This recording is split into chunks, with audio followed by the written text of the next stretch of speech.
আমার মেয়ে প্লে থেকে কেজি ওয়ানে উঠছে। আমরা ভর্তির সময় সাধারণত একটা টাকা নেয় প্রতিষ্ঠান, সেকেন্ড বার আবার ভর্তির সময় আবার তাদের টাকা দিতে হয়। তা আপনার মাধ্যমে আমি জানতে চাচ্ছিলাম যে এই ব্যাপারে আপনাদের পদক্ষেপটা কি? আমার মেয়ে একবার ভর্তি হলো, দ্বিতীয়বার আমার ছেলে আবার দ্বিতীয়বার কেন আবার ওই ক্লাসে সেকেন্ড ক্লাসে আবার ভর্তি হতে হবে?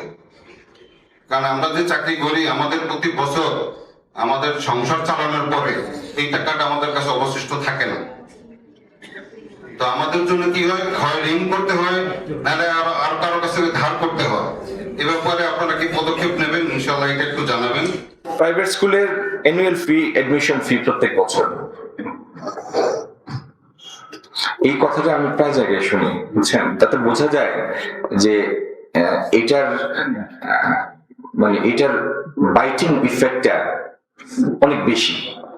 বাবা মারা এটা ফিল করেন প্রত্যেক বছর যে এটা এফোর্ডেবল।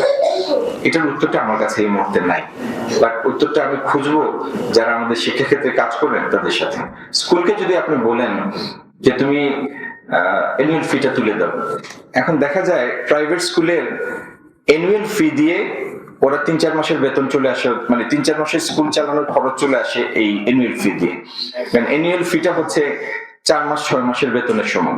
হ্যাঁ, আর এটা যদি বলে দেন তাহলে তাদের ইনকাম লেভেল যেখানে আসবে সেখানে তারা এই পরিমাণ টিচার হায়ার করতে পারবে কিনা সেই প্রশ্নটা দেখা দিবে। আপনার কোয়ালিটি অফ এডুকেশন এখন যেটাই আছে সেই লেভেলে এটা রাখতে পারবে কিনা সেটা আরেকটা প্রশ্ন।